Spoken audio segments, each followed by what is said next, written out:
grande édition du journal. Voici les titres de l'actualité de ce samedi 9 septembre. À la une ce soir, les léopards de la République démocratique du Congo seront en Côte d'Ivoire. Les fauves congolais ont battu les crocodiles du Nil du Soudan au stade des Martyrs par 2-0. Le premier d'entre les Congolais, Félix-Antoine Tshisekedi Tshilombo, et la très distinguée première dame étaient au stade pour accompagner le 11 national.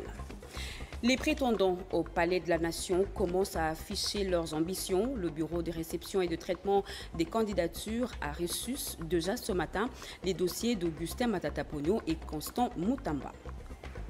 Et en religion, Kinshasa a 2 nouveaux évêques auxiliaires. Sa sainteté, le pape en a ainsi décidé. L'archevêque de Kinshasa, Fridolin Cardinal Ambongo, a officié la messe d'ordination au Palais du Peuple de Kinshasa. Voici pour les titres. Très heureuse de vous retrouver à travers cette grande édition d'information sur la chaîne nationale. Mesdames et messieurs, bonsoir. Nous vous l'avions dit à l'entame de ce journal que les léopards de la RDC seront bel et bien en Côte d'Ivoire. Sur ce plateau, nous recevons notre confrère Willy Kandé des Sports. Willy, l'inimaginable à la fin de la 2e journée des éliminatoires, Sébastien de Sabre a réussi à redonner l'âme à l'équipe. Les léopards viennent de loin. Vous l'avez si bien dit, Sandra, et c'est vrai que c'était inimaginable. 2 premières sorties, 2 premières journées donc, et autant de défaites. C'était là le bilan de la République démocratique du Congo à travers les Léopards Football, Monsieur Senior.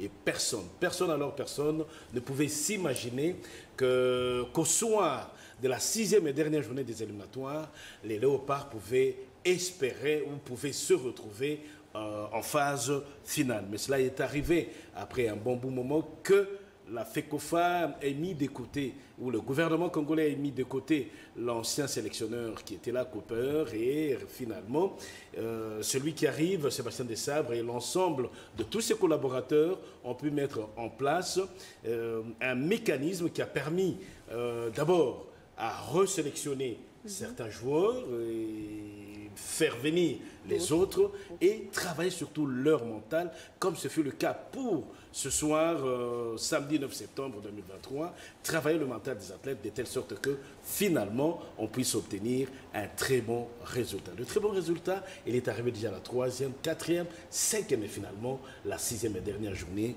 de éliminatoires de cette CAN, la 34e édition donc, pour dire que les Léopards Football Monsieur Senior se retrouveront à la CAN. La victoire est certaine. Et quelles seront les prochaines étapes? En fait, les prochaines étapes vont être celles de la préparation. Déjà, le mardi 12 septembre, on va se comporter comme se comportent toutes les bonnes autres grandes sélections nationales.